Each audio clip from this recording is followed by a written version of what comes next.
Hello students, welcome back to math classes. और exercise 12.3 को continue कर रहे हैं। जब हमने लास्ट लेक्चर के अंदर क्वेश्चन नंबर 3 तक कंप्लीट कर लिया था, क्वेश्चन नंबर 4 है हमारे पास। Find a unit vector in the direction of vector. इसको हम लोग अज्यूम कर लेंगे, let vector A is equals to,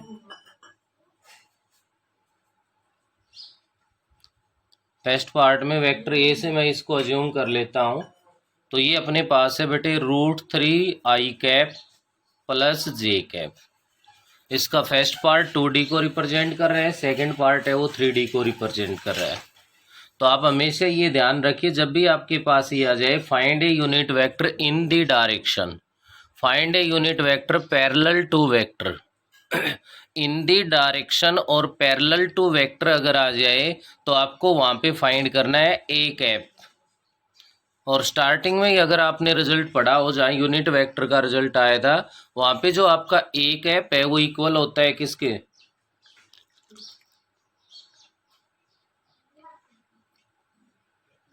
vector a divide by its magnitude. a is equals to vector a divide by its magnitude. तो unit vector find करने के लिए हमें इसका मैग्नीट्यूड चाहिए भाई। तो magnitude of vector A is equals to root of coefficient of i का स्क्वायर, √3 का स्क्वायर करोगे तो 3 बन गया भाई, प्लस कोफिशिएंट ऑफ j का स्क्वायर, j का कोफिशिएंट 1 है, यहाँ पे 1 हो गया, √4 जो कि 2 के इक्वल आ गया। अब आप यहाँ से लिख दोगे a unit vector in the direction of vector A, जिसको आप यहाँ पे लिख सकते हो ब्रैकेट में a इज इक्वल्स टू क्या कहलाएगा हमारे पास, vector A divide by its magnitude. तो वेक्टर ए कितना है, √3i प्लस में j divide by magnitude, magnitude 2 है भाई। ज़्यादा से ज़्यादा आप इसका एलसीएम सेपरेट कर दोगे, एलसीएम सेपरेट करोगे तो √3/2i प्लस j। ये आपका फर्स्ट पार्ट कंप्लीट हो गया। और बिल्कुल सेम आपका सेकंड पार्ट है, सेकंड पार्ट में भी यही करना है, मैग्नीट्यूड से डिवाइड करना है। तो मैग्नीट्यूड क्या बनेगा, 1 + 1 + 4 √6 बनेगा भाई। तो डिवाइड में √6 आ जाएगा, एलसीएम सेपरेट कर देना, ये सेकंड पार्ट कंप्लीट हो जाएगा आपका। नेक्स्ट में आगे बढ़ता हूँ, क्वेश्चन नंबर 5 है अपने पास। Find a unit vector parallel to the sum of the vectors.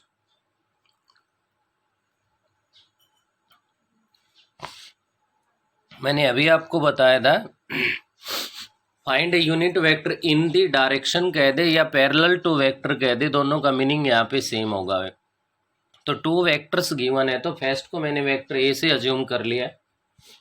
Vector A हमारे पास यहाँ पे है 3i minus 2j plus k। Vector B है वो हमारे पास यहाँ पे है -2i plus j minus 3k। ये वेक्टर बी है भाई। अब ये कह रहा है find a unit vector parallel to sum of the vectors. तो सबसे पहले आपको इनका सम फाइंड करना पड़ेगा, vector A plus vector B. अब 2 वेक्टर्स को ऐड करोगे तो i की टर्म i के साथ, j की टर्म j के साथ, और k की टर्म्स है वो k के साथ सोल्व होंगे।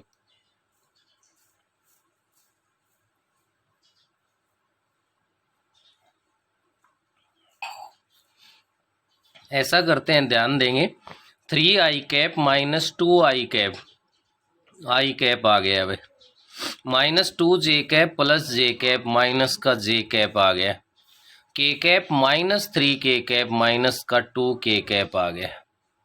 ये तो हो गया सम।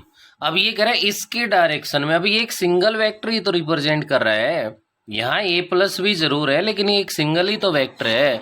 तो जब इसकी डायरेक्शन में या इसके पैरेलल यूनिट वेक्टर बताना है तो आपको magnitude of vector a plus vector b चाहिए।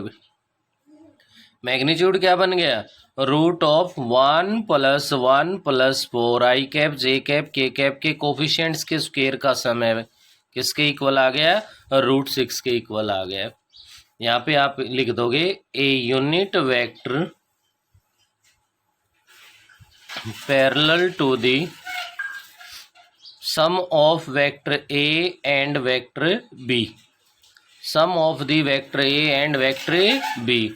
तो क्या कहलाएगा भाई, vector A plus vector B का कैप है वो आपके पास, इसको आप किसी सिंगल वेक्टर से रिप्रेजेंट कर सकते हो, जो कि इक्वल होगा vector A plus vector B divide by its magnitude. तो वेक्टर ए प्लस बी है वो तो आपके पास है भाई I cap minus J cap minus 2k cap, तो डिवाइड बाई मैग्नीट्यूड कितना है √6 है। एलसीएम सेपरेट करके लिख दो 1/में √6 आई कैप माइनस 1/में √6 जे कैप माइनस 2/में √6 k कैप। ये आपके पास यूनिट वेक्टर आ गया जो कि parallel to the sum of the vectors होगा। जैसा आपका 4th क्वेश्चन था वैसा ही सेम आपका 5th क्वेश्चन है भाई। ऐसे ही नेक्स्ट पे अगर मैं बढ़ता हूं तो क्वेश्चन नंबर अपने पास 6 है भाई।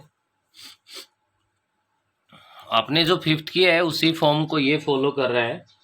6th का फर्स्ट पार्ट ये कह रहा है यहाँ पे, if vector A and vector B find a unit vector in the direction of the vector A plus 2b। Vector A given है आपके पास 3i cap minus 5j cap, vector B given है अपने पास 2i cap plus 3j cap. Find a unit vector in the direction of vector. तो in the direction या parallel to vector है, आपका काम है सबसे पहले a प्लस 2b फाइंड करना। अब यहाँ a प्लस 2b को फाइंड करने में हमें कोई खास परेशानी नहीं आने वाली, क्योंकि यहाँ से अगर सोल्व करते हैं तो वेक्टर ए तो आपका है भाई 3i cap minus 5j cap plus 2b, तो 2 से मल्टीप्लाई कर दोगे तो 4i कैप प्लस में 6j कैप हो गया भाई। आई कैप की टर्म्स को आई कैप के साथ सोल्व करोगे तो 7i कैप बन जाएगा और प्लस में हमारे पास j कैप आ जाएगा। अब इसके डायरेक्शन में हमें यूनिट वेक्टर बताना है, तो इसका मैग्नीट्यूड चाहिए सबसे पहले a प्लस 2 वेक्टर b।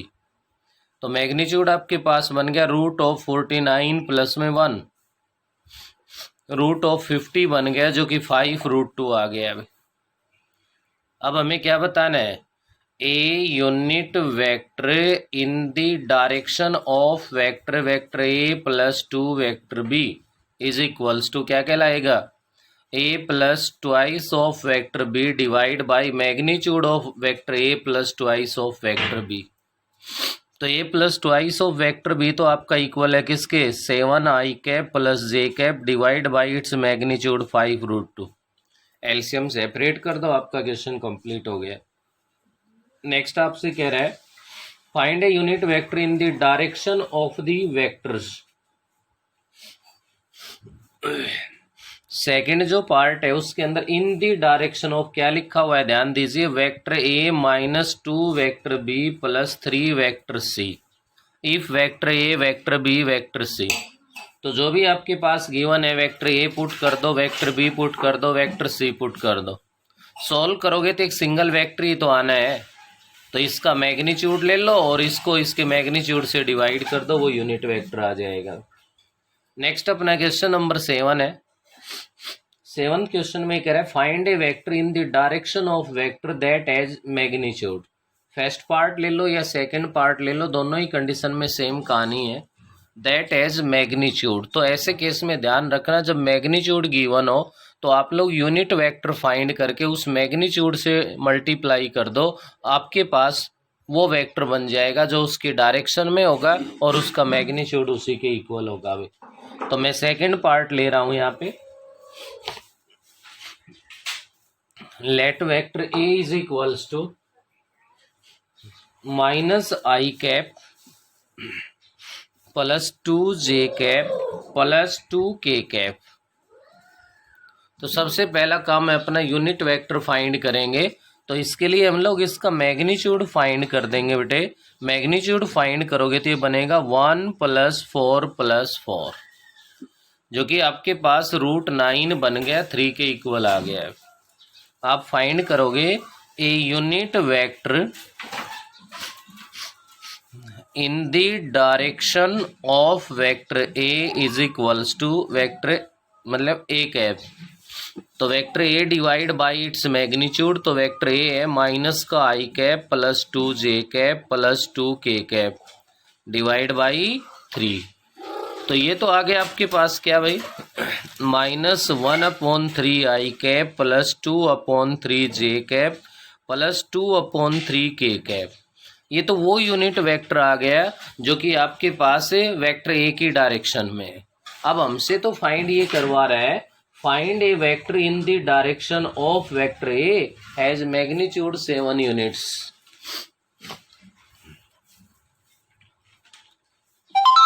तो आप यहां पे लिखोगे a vector in the direction of vector A whose magnitude is, second part में गिवन है भाई 7 units, whose magnitude is 7 units. तो क्या होगा 7 इंटू ए कैप, क्या हो जाएगा भाई 7 इंटू ए कैप। तो ए कैप आपने अभी फाइंड किया है, यूनिट वेक्टर 7 से मल्टीप्लाई कर दो, 7 को बाहर रख लो, या -7/3 आई कैप प्लस 14/3 जे कैप हो जाएगा प्लस 14/3 के कैप हो जाएगा। या आप 7/3 को बाहर भी रख के इसको लिख सकते हो भाई। वेरीफाई करना हो तो चाहे इसको सोल्व करके देख लेना, आप इसका मैग्नीट्यूड फाइंड करोगे तो 7 आएगा भाई। आपने यूनिट वेक्टर फाइंड किया है, अगर आप इसका मैग्नीट्यूड फाइंड करोगे तो 1 के इक्वल आएगा। तो ये आपके जो क्वेश्चंस है भाई, क्वेश्चन नंबर 8 और है अभी बाकी इसी टाइप का। 8 जो क्वेश्चन है आपका वो क्या कह रहा है, ध्यान दे सकते हो आप। कैलकुलेट द मॉडुलस, मॉडुलस का मतलब है magnitude and unit vector of the sum of the vectors. तो 8th क्वेश्चन में आपके पास 3 वेक्टर्स गिवन है। तो लेट फर्स्ट वाले को वेक्टर ए अज्यूम कर लो, सेकंड वाले को वेक्टर बी अज्यूम कर लो, थर्ड वाले को वेक्टर सी अज्यूम कर लो। करना क्या है यहाँ से, a unit vector of sum of vectors, आपको सबसे पहले यहाँ पे vector A plus vector B plus vector C, आपको इनका सम फाइंड करना है। क्या करना है आपको, इनका सम फाइंड करना है। सम जो आ गया उस सम का आपको मैग्नीट्यूड फाइंड करना है, क्योंकि सम तो एक सिंगल वेक्टर ही तो आना है।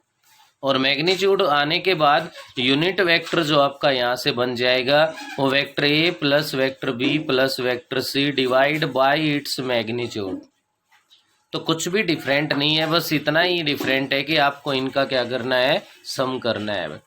तो आज के फिलहाल के जो क्वेश्चन नंबर 4 से लेकर के 8 तक, क्वेश्चन नंबर 4 to 8 हमारे पास सबसे जो मेन रोल है वो आपके पास है किसका भाई, यूनिट वेक्टर का रोल है। किसका रोल है, यूनिट वेक्टर का रोल है। यहाँ पे ये कह रहा है यहाँ से कि आपसे यूनिट वेक्टर फाइंड करवा रहा है, लेकिन उसके लिए आपको 2 पॉइंट मिलेंगे भाई। A unit vector in the direction of vector, या फिर a vector parallel to the vector. तो पैरेलल टू वेक्टर और in the direction of vector अगर आपके पास मिलेगा तो आप लोग यहाँ पे ध्यान रखोगे कि आपको ए कैप फाइंड करना है, vector A divide by its magnitude.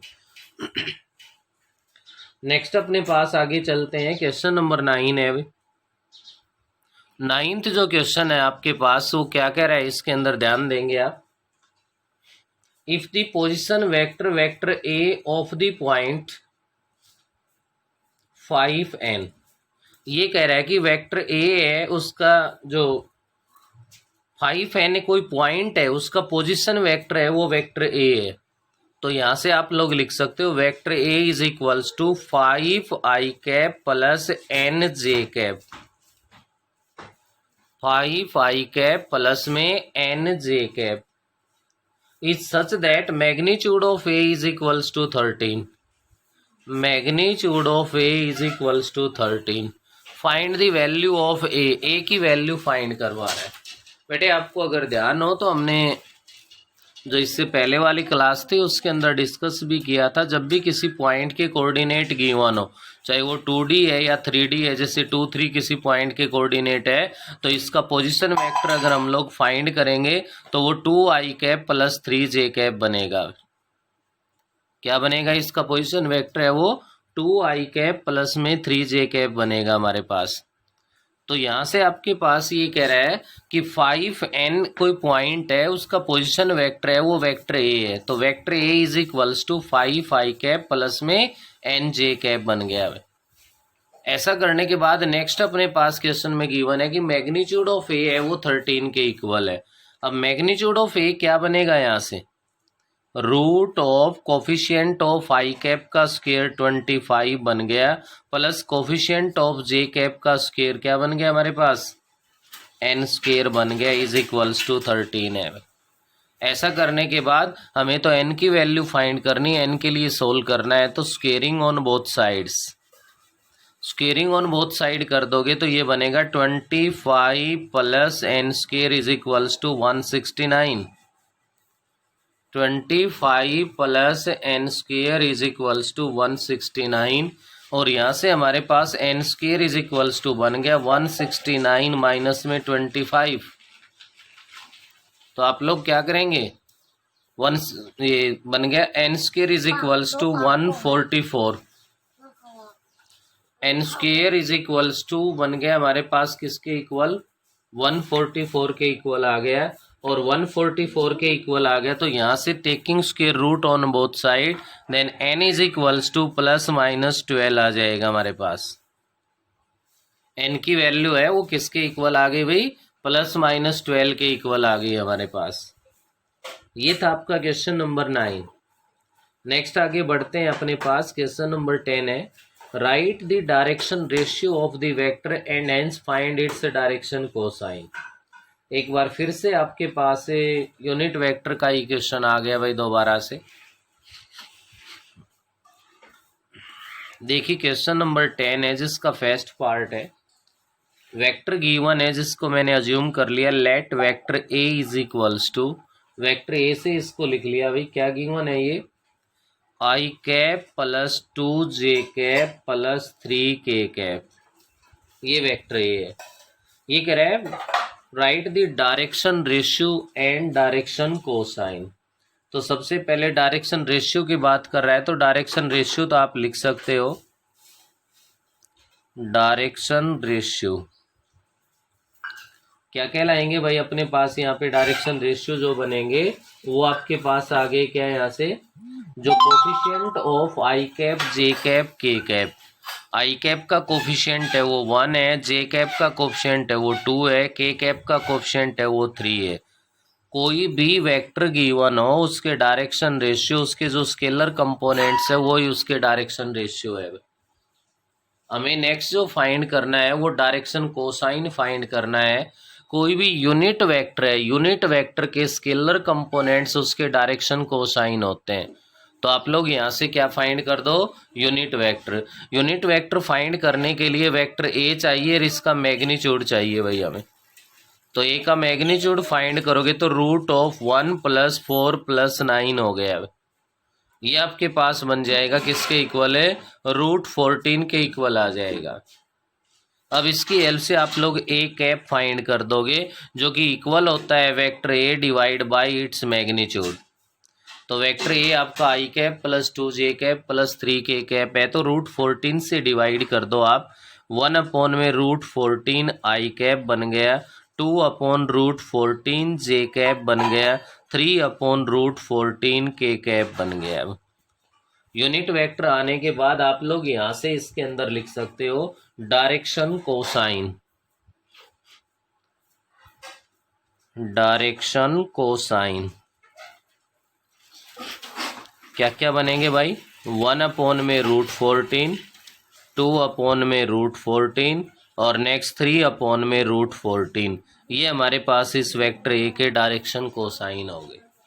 कोई भी वेक्टर गिवन हो, डायरेक्शन रेशियो या डायरेक्शन कोसाइन आपसे फाइंड करवाता है तो उस वेक्टर के जो स्केलर कंपोनेंट्स गिवन है वो उसके डायरेक्शन रेशियो है, और यूनिट वेक्टर फाइंड कर दो तो उस यूनिट वेक्टर के जो स्केलर कंपोनेंट्स है वो हमारे पास उसके डायरेक्शन कोसाइन होते हैं।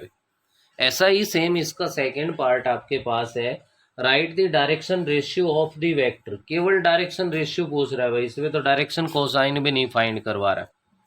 सेकेंड पार्ट में देख पा रहे हो, vector A is equals to अपने पास है I cap plus J cap minus 2k cap है, और vector B is equals to है वो आपके पास है कितना, 2i कैप माइनस का 4j cap plus 5k cap है। और यहाँ से ये कह रहा है इसके अंदर write the direction ratio of 3 times of vector A plus 2 times of vector B. तो ये सोल्व करने में तो हमें कोई परेशानी नहीं, वेक्टर ए को 3 से मल्टीप्लाई करके लिखिए आप, 3i cap plus 3j cap minus 6k cap हो गया भाई, प्लस 2 भी कह रहा है, बी वेक्टर को 2 से मल्टीप्लाई करके लिख दो, 4i cap minus 8j cap plus 10k cap. I cap की टर्म आई कैप के साथ सोल्व करोगे तो 7i कैप बन गया, माइनस का 5j कैप बन गया, और प्लस का हमारे पास ये बन गया माइनस का 6 है, प्लस का 10 है भाई, तो प्लस का 4k कैप बन गया। ये आ गया 3a प्लस 2b। हमें केवल डायरेक्शन रेशियो बताने हैं, तो डायरेक्शन रेशियो यहाँ से बन गए 7 माइनस 5 और 4। तो ये आपका जो क्वेश्चन नंबर 10 है, ये यूनिट वेक्टर भी फाइंड करना सिखा रहा है, और साथ ही साथ भाई कोई भी वेक्टर हमारे पास है तो उसका डायरेक्शन रेशियो और डायरेक्शन कोसाइन कैसे हम लोग बता सकते हैं वो यहाँ से आप सीख सकते हो।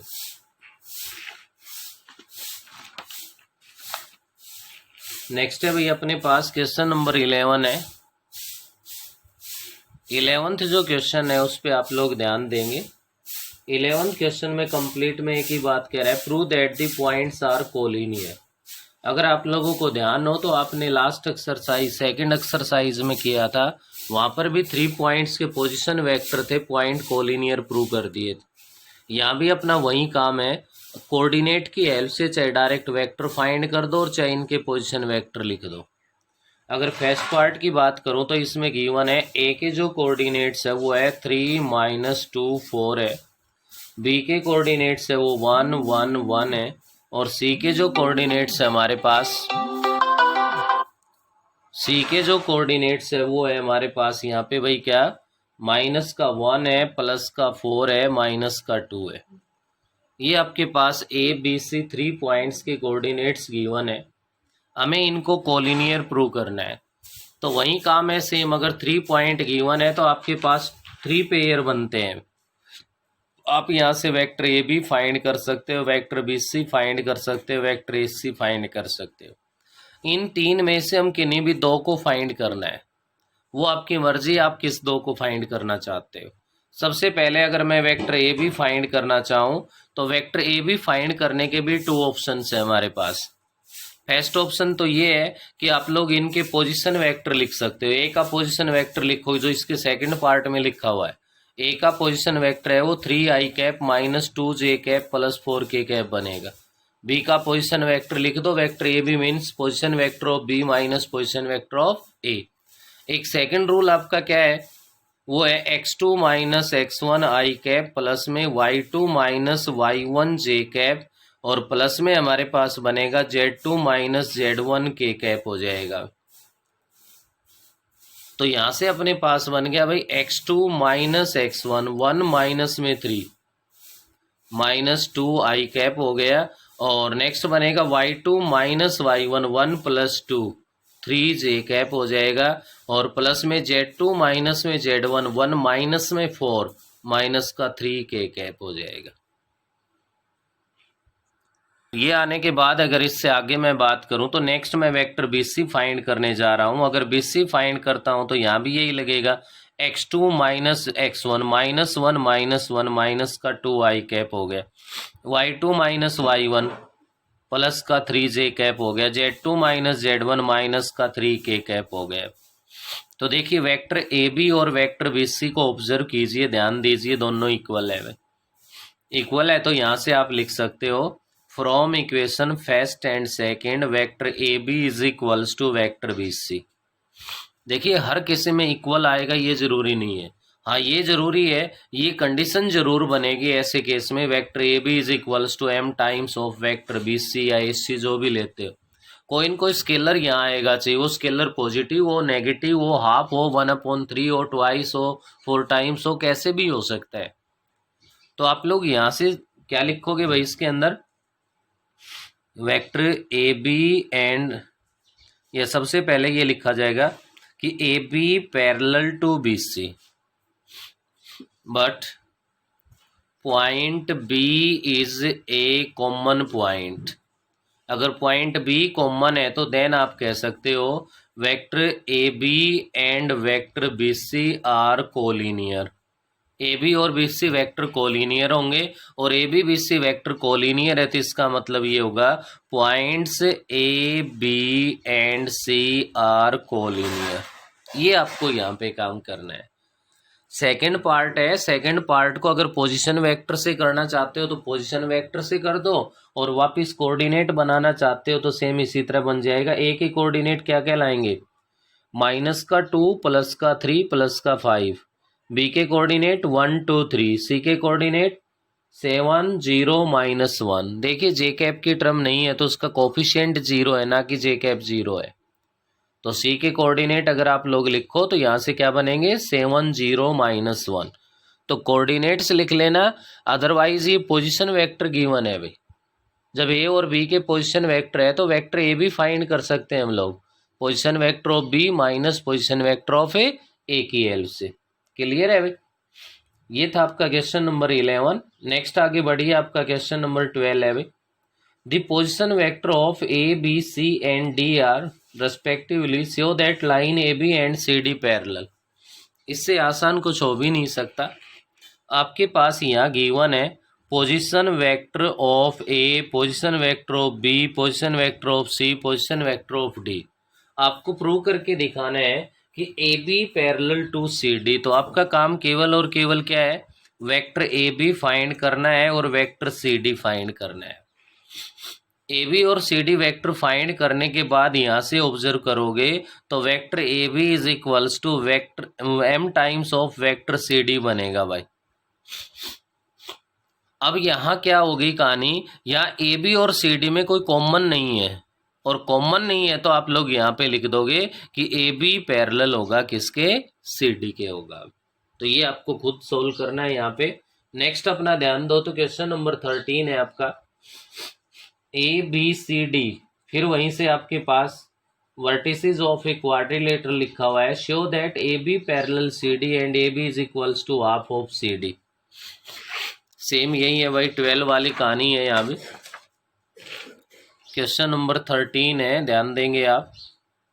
13 में आपसे ये कह रहा है ए के कोऑर्डिनेट्स गिवन है 1 1 1, बी के कोऑर्डिनेट से वो गिवन है हमारे पास 2 5 0, सी के कोऑर्डिनेट से वो हमारे पास गिवन है 3 2 -3, और डी के कोऑर्डिनेट्स गिवन है 1 -6 -1। A B parallel C D, A B half of C D. आपका काम है वेक्टर ए बी और वेक्टर सी डी फाइंड करना है। वेक्टर ए बी, ध्यान दीजिए ए और बी के कोऑर्डिनेट्स है x2 -x1 2 -1 1 आई कैप बन गया, प्लस y2 -y1 5 -1 प्लस का 4 जे कैप हो गया, प्लस में आपके पास आ गया भाई z2 -z1 0 -1 माइनस का k कैप हो गया, वेक्टर ए बी आ गया। नेक्स्ट हमें सी डी के साथ रिलेशन लेना है, तो C D is equals to, अगर यहाँ से सी डी लिखोगे तो आपके पास क्या बनेगा भाई, सी और डी ये रहा, x2 माइनस में x1, x2 -x1 माइनस का 2 आई कैप हो गया, y2 -y1 माइनस का 8 जे कैप हो गया, और z2 -z1 प्लस का 2 k कैप बन गया।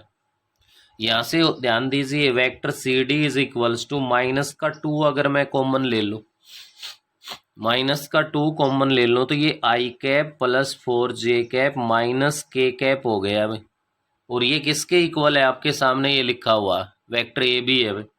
तो vector C D is equals to -2 times of vector A B आ गया भाई। या आप इसको ये लिखना चाहो कि आपका vector A B is equals to -1/2 vector C D हो गया। माइनस को भी सी डी के साथ लिख दिया मैंने और 2 को भी उधर लिख दिया। अब ये क्या कहानी हो गई भी कि vector A B is equals to m times of vector C D हो गया ना। अगर ऐसे आपके पास 2 वेक्टर्स इक्वल है किसी स्केलर के साथ तो क्या होता है अपने पास, फर्स्ट तो उनका मैग्नीट्यूड इक्वल होगा, सेकंड वो पैरेलल होंगे। तो पैरेलल होने का मतलब तो यहाँ से लिख सकते हो A B parallel to C D and magnitude of A B is equals to magnitude of -1/2 of C D. यहाँ देखिए माइनस से घबराने की जरूरत नहीं है, माइनस कुछ अलग से कुछ रिप्रेजेंट नहीं कर रहा है। तो वेक्टर ए बी का मैग्नीट्यूड तो वेक्टर ए बी कहलाएगा और माइनस का हाफ सी डी है। आपको ध्यान होगा कि हमने यहाँ पे -1/2 है, इसका मॉडुलस अलग हो जाएगा, सी डी का अलग हो जाएगा। तो ये बनेगा आपका A B is equals to half of C D बन जाएगा। यही आपको प्रूव करके दिखाना है। और जब ऐसी कंडीशन गिवन और यूज करनी हो तो उस केस में vector A B is equals to +- of C D के रूप में यूज होगा। नेक्स्ट इसका सेकंड पार्ट है, वेक्टर ए बी फाइंड कर देना है, वेक्टर ए सी फाइंड कर देना है। वहां से आप लोग अगर कॉमन लो तो 3 कॉमन आके vector A B is equals to 3 times of vector A C बनेगा। सेकंड ऑप्शन ये भी है, ए बी फाइंड करके ए बी का मैग्नीट्यूड फाइंड कर दो, ए सी फाइंड करके ए सी का मैग्नीट्यूड फाइंड कर दो और इस रिलेशन में पुट कर दो, लेफ्ट राइट इक्वल हो जाएगी।